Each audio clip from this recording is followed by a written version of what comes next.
পাহাড় তোমায় ভালোবাসি, তাই তো ছুটে আসি বারে বার। পাহাড় তোমার গল্প শুনি, তাই তো মন যে টানে আমার। এভাবেই আজ আমি বেরিয়ে পড়েছি বিহারীনাথ পাহাড়ের উদ্দেশ্যে। এই ভিডিওতে তোমাদেরকে দেখাবো বাঁকুড়া এবং কলকাতা থেকে কিভাবে আসতে হয় তার সম্পূর্ণ রুট ডিটেলস। কি কি দেখার জায়গা আছে, কি কি ঘোরার জায়গা রয়েছে এবং রাত্রে কোথায় থাকা যেতে পারে তার সম্পূর্ণ তথ্য। বিহারীনাথ পাহাড় পশ্চিমবঙ্গের বাঁকুড়া জেলার উচ্চতম পাহাড়। এই পাহাড়টি বাঁকুড়া শহর থেকে 60 কিলোমিটার এবং সালতোড়া শহর থেকে মাত্র 14 কিলোমিটার দূরে অবস্থিত। এই পাহাড়ের উচ্চতা 451 মিটার অর্থাৎ 1480 ফুট। পাহাড়ের পাদদেশে তোমরা শিবের একটি শিব মন্দির দেখতে পাবে। উপাসকদের মতে বিহারীনাথ খ্যাত শিবলিঙ্গ জাগ্রত। প্রকৃতপক্ষে ঈশ্বরের নাম থেকে পাহাড়টি নামকরণ করা হয়েছে। বাইকে করে বিহারীনাথ যেতে হলে বাঁকুড়া ছাতনা ঝাঁটি পাহাড়ি হয়ে সোজা সালতোড়া শহর, আর এখানে একটা অটো করে 50 থেকে 100 টাকার বিনিময়ে মাত্র আধ ঘন্টায় পৌঁছে যাবে বিহারীনাথে। কলকাতা থেকে আসতে হলে কলকাতা থেকে রানীগঞ্জ স্টেশনে নামতে হবে। সকাল দিকে প্রতিদিন যাতায়াতের মধ্যে রয়েছে ব্ল্যাক ডায়মন্ড এক্সপ্রেস, যে ট্রেনটি হাওড়া থেকে সকাল 6টা 15-তে ছাড়ছে আর রানীগঞ্জে পৌঁছাচ্ছে 9টা 24-এ। রানীগঞ্জ থেকে বাসে করে সালতোড়া আর সালতোড়া থেকে বিহারীনাথ অটো করে। বেলা তখন প্রায় 12টা। বাইকে যেতে যেতে সামনের যে দৃশ্যটা একটু একটু করে আমার সামনে উঠে আসলো তা দেখে গত 2 ঘন্টার ক্লান্তি এক নিমেষে মুছে গেল আমার। ঠিক আমার সামনেই এক পৃথিবী সবুজ নিয়ে দাঁড়িয়ে আছে বিহারীনাথ পাহাড়, আর তার ব্যাকড্রপে হালকা সাদা মেঘের চাদর। মনটাকে যে কোন অজানা ভালোবাসার দেশে হাত ধরে টেনে নিয়ে চলে যায় তা নিজেও টের পাই না। হ্যালো ফ্রেন্ডস, ফাইনালি আমি পৌঁছে গেছি বিহারীনাথ পাহাড়ের সামনে। ওই দেখো আমাদের সামনে রয়েছে বিহারীনাথ পাহাড়।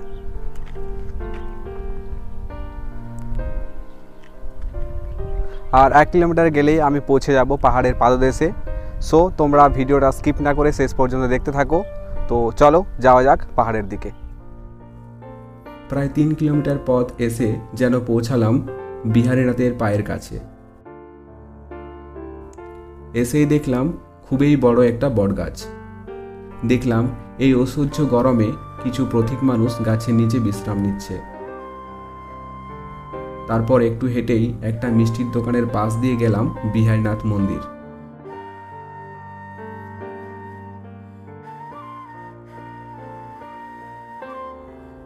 প্রবেশদ্বারের ঠিক উল্টো দিকে আছে একটি দিঘি। খুব শান্ত, দেখে মনে হয় এতক্ষণ আমাদেরই অপেক্ষা করছিল। প্রচলিত আছে খুব জাগ্রত এই মন্দির। শ্রাবণ মাসে শিবের মাথায় জল দেওয়ার জন্য এতটাই ভিড় হয় যে তিল ধরনের জায়গা হয় না। মন্দিরটিতে ঢুকে মনে হলো এখানে আরাম করে 3-4 ঘন্টা কাটিয়ে দেওয়া যায়। বাংলার অন্যান্য মন্দিরের থেকে বেশ আলাদা। প্রবেশদ্বার দিয়ে ঢুকেই ডান হাতে মূল মন্দির। অদ্ভুত শান্ত পরিবেশ। মন্দিরের প্রতিটি ফলকে যেন শান্তি বিরাজমান। সামনেই দেখলাম বড় মায়ের মন্দির।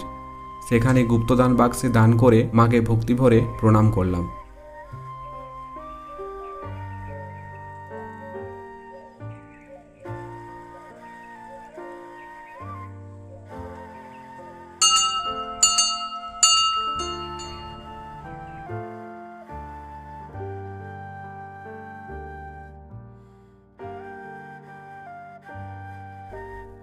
তারপর এলাম বাবা বিহারীনাথের মন্দিরে।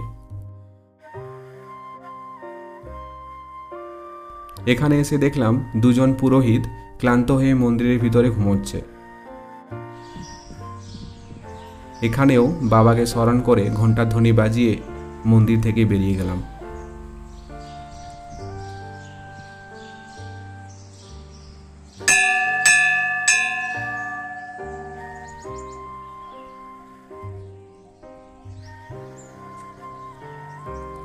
তারপর বাইকে করে চললাম বিহারীনাথ ইকো পার্কের দিকে। আমরা এখানেই একটা হোটেলে লাঞ্চটা সেরে নিয়েছিলাম। এই যে সাদা সাদা বিল্ডিংগুলো দেখতে পাচ্ছ, এগুলোতে তোমরা ভাড়া নিয়ে রাত্রে থাকতে পারো। আমি যেহেতু বাইকে করে এসেছি সেহেতু আমার ভাড়া নেওয়ার প্রয়োজন হয়নি। বিহারীনাথ যেন মনে হয় যেখানেই যাচ্ছি সেখানেই পিছু পিছু ছুটে চলেছে। তারপর প্রায় 500-700 মিটার পথ এসেই পৌঁছালাম বিহারীনাথ ইকো পার্কে। এদিক থেকে আসার ঢালাইয়ের রাস্তা আর সামনে সদর দরজা। পার্কের প্রবেশ মূল্য মাত্র 10 টাকা। যদি তোমরা এখানে এসে ঘুরতে চাও, প্রি ওয়েডিং ভিডিও বানাতে চাও, আগের থেকে থাকার জন্য রুম বুক করতে চাও, তাহলে এই ভিজিটিং কার্ডে দেওয়া নাম্বারে কল করে আগাম বুক করে নিতে পারো। আমি যে সময়ে এখানে এসেছি পর্যটকদের সমাগম একদমই নেই। খুব সুন্দর শান্তিপূর্ণ একটা জায়গা। এখানে রয়েছে অনেক বসার জায়গা, যেখানে তোমরা অনেক সময় অনায়াসে কাটাতে পারো। এখান থেকে পাহাড়ের ভিউটা এত সুন্দর দেখাচ্ছে যে কিছু বলার নেই। দেখলাম নানান ধরনের গাছ এবং বাচ্চাদের খেলার জিনিস। তারপর কিছুটা এগিয়ে দেখলাম বাবা বিহারীনাথের খুব বড় একটা মূর্তি। দেখে মনে ভক্তি না আসা ছাড়া কোনো উপায় নেই। তারপর দেখলাম একটা ছোট্ট পুল। দেখলাম সদ্য ফুটে থাকা কৃত্রিমভাবে বানানো পদ্মের পুকুর। খুব সুন্দর লাগছে দেখতে।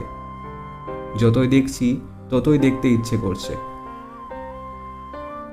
তোমরা যদি এখানে একবারের জন্য না এসে থাকো তাহলে এই সবুজ পরিবেশ, এই জায়গা খুব মিস করবে। তোমরাও এখানে ঘুরতে চলে এসো, কেমন? তারপর দেখলাম দোলনাটা ফাঁকা আছে, তাই বাচ্চাদের মতো একটু দোল খেয়ে নিলাম। হিহি।